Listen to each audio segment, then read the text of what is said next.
Olá, meu amigo, minha amiga, muito obrigado por vocês estarem aqui no nosso Portal do José. Hoje para um encontro super especial, porque nós estamos agora num novo tempo. Depois de termos passado por tantas coisas complicadas nos últimos anos, meses, semanas e dias, agora nós finalmente podemos respirar em ares democráticos que estavam extremamente ameaçados aqui no nosso país.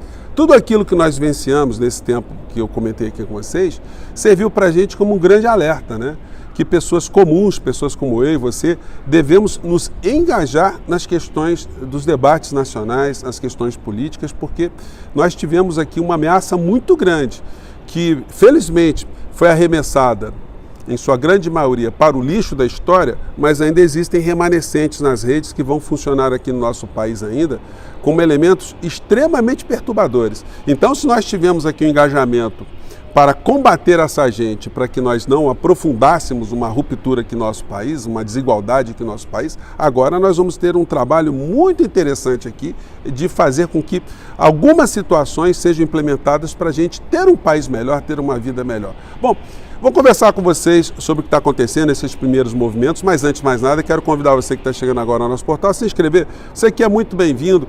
Conheça os nossos outros vídeos. Se você olhar os nossos outros vídeos, antigos e até do mês de dezembro, você vai ver através da cronologia que nós fizemos muitas análises aqui, sem sensacionalismo, e nós tivemos muito sucesso aqui, sob essa perspectiva, de termos colocado algumas questões aqui, elas terem se concretizado para a nossa felicidade, Acompanhe também os nossos outros vídeos mais antigos também, para você conhecer algumas linhas aqui dos nossos debates.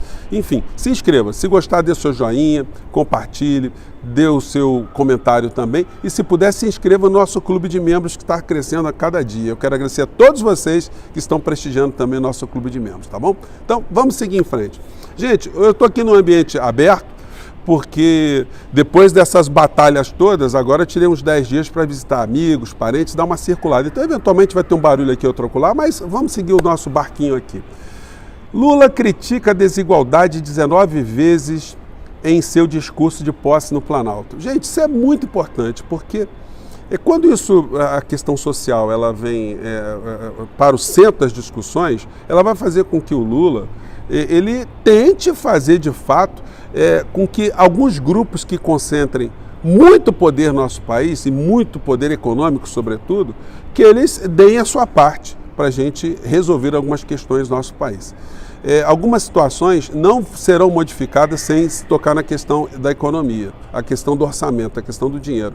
E quando se traz a questão social para o debate público, isso vai fazer com que as pessoas todas comecem a se conscientizarem, Se nós vimos a subida da rampa ali, com pessoas que representam grupos vulneráveis, grupos de excluídos, grupos com poucos direitos, e eles estão servindo assim como uma espécie de outdoor, de que são situações que precisam ser enfrentadas, evidentemente isso só será possível se tiver cada vez mais envolvimento da sociedade para isso. E isso fará com que a reforma tributária aqui no nosso país seja uma bandeira crucial, que as pessoas que estão, ou grupos que estão no topo da pirâmide econômica aqui no nosso país, conversem, que elas percebam, que elas sejam induzidas, que elas sejam convencidas a abrirem mão de uma parte das suas riquezas, para que a gente consiga equacionar algumas situações importantes aqui no nosso país, algumas questões fundamentais.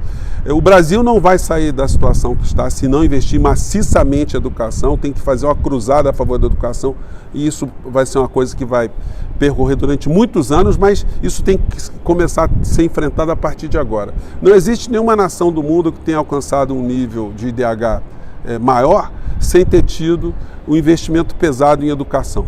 Todas as nações desenvolvidas, a gente pegar a China era um país quase feudal há 50, 60 anos atrás, e eles se converteram numa grande potência justamente pelo investimento maciço em educação. É um país que produz milhões de doutores a cada ano, de todas as áreas, é um país com mais de 1 bilhão e 300 milhões de habitantes. Quando a gente fala em produção de conhecimento ali, a gente está falando em larga escala.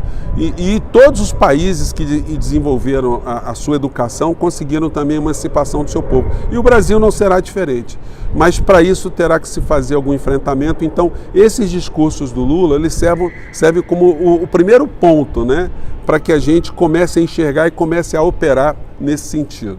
Bom, tem situações que a gente vai ter que erradicar um dia, que são esses programas assistencialistas, porque na medida que você consiga equacionar as diferenças sociais do nosso país, que as pessoas consigam ter educação, consigam ter emprego, oportunidade, esses programas sociais, eles ficarão diminuídos. Mas os que estão aí, segundo eu estou vendo aqui no ministro que vai cuidar dessa área, o Wellington, lá do Piauí, ele confirmou que vai fazer um pente fino nos beneficiários do Bolsa Família, que vai otimizar, né? Vai evitar distorções e cada vez mais as pessoas ali que estão nesses programas, não só elas devem receber assistência social, mas elas devem receber também algum tipo de informação. E aí será muito importante, porque essas pessoas precisam ter consciência também do que está acontecendo com o nosso país. Não apenas receberem ali uma bolsa e ficarem largadas ao léu, sem entender por que elas estão recebendo, por que elas estão naquelas condições e como é que elas podem sair dessa situação para ajudar, inclusive, a nossa nação como um todo ter um desenvolvimento melhor.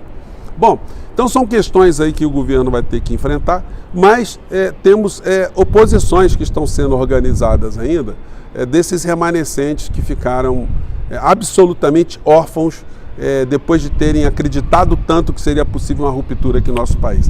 Nós vamos ter situações, gente, aqui eu acho que vou dar para vocês verem, de pessoas como essa senhora aqui, ó, né? Vou colocar o áudio aqui, porque eles ficaram um tempo aqui fazendo uma DR do que iria acontecer com a derrota do Bolsonaro. Então a gente vê coisas como essa aqui, vamos lá. Todos eles. De agora em diante, vigilante na trincheira que nos cabe. Não é uma questão de se, é uma questão de quando o povo vai derrubar novamente o PT. E se você não tá comigo nessa, pega mais uns dias para digerir, para engolir e levantar, porque eu digo e repito, nós apenas começamos. E galera, para quem não entende bem como funcionam as revoluções e de como elas precisam do apoio popular para dar certo, lá no meu site www.teatualizei.app já está disponível o primeiro episódio sobre a Revolução Russa, de um jeito que eu sei que você vai entender. E nos próximos dias saiu da Revolução Cubana. Essa é uma série para você entender o que nós não vamos permitir que aconteça por aqui. E para quem se interessar, o link vai estar fixado aqui no primeiro comentário. Olha só, então vocês vejam o nível de alucinação. A senhora aqui está preocupada em informar as pessoas para que não tenha uma revolução cubana nem uma revolução russa aqui no Brasil, né? De fato, né, é o universo paralelo mesmo, né, que essas pessoas estão vivenciando. O que tem a ver uma coisa com outra? Onde é que tem algum tipo de lampejo revolucionário aqui no Brasil? Bom, mas na cabeça dessas criaturas é assim que acontece. E aí o pastor Sandro Rocha, que é essa criatura aqui, acho que dando para vocês verem, né? Que eu também já coloquei aqui no nosso canal algumas vezes. O universo paralelo dele é mais complicado, tá? Porque mistura coisas concretas com coisas espirituais. E ele está prevendo aqui que o Bolsonaro vai voltar, tá?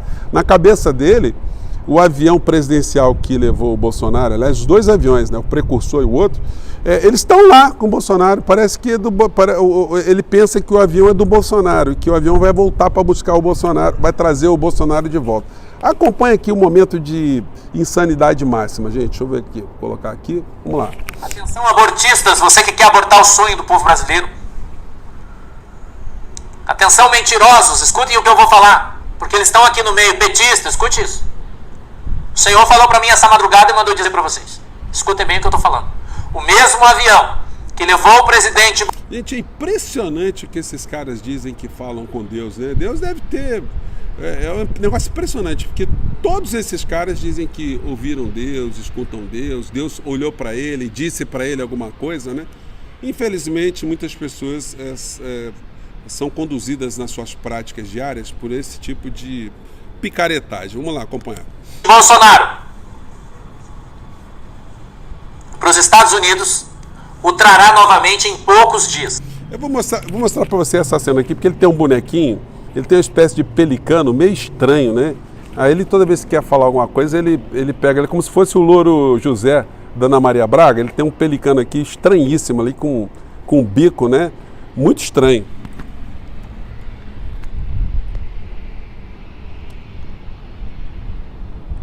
Acho que deu para vocês verem aqui o pelicano dele, né? O Pelicano. Poucos dias. Atenção, você que gosta de chamar, de falar bobagem. Quero que você não esqueça o que você está falando hoje. Porque a hora que acontecer, poucos dias, você vai ter que engolir o que você está falando. Enquanto nós vamos estar dando glória a Deus, você vai estar chorando de raiva porque você é um babaca. Ok? É isso que você é, um baita de um babaca, né? Nós continuamos crendo. Nem um passo daremos atrás. Porque nós confiamos no nosso presidente. Eu confio e eu acredito que você também confia no nosso Pelicano.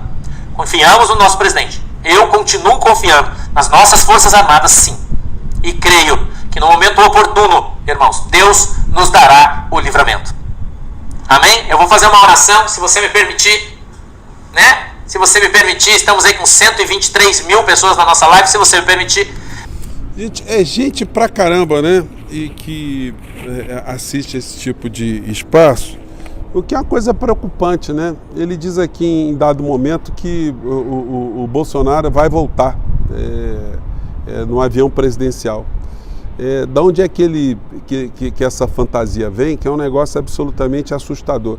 E essas situações aqui, somadas com outras tantas que eu disse aqui já para vocês, não são apenas situações alucinógenas, situações inofensivas, não. Muitas têm repercussão penal, porque esse cidadão aqui foi um desses tantos que ficou fomentando a ruptura institucional aqui no nosso país. E certamente ele será chamado aí para prestar alguns esclarecimentos sobre esse tipo de atividade criminosa que ele desenvolveu.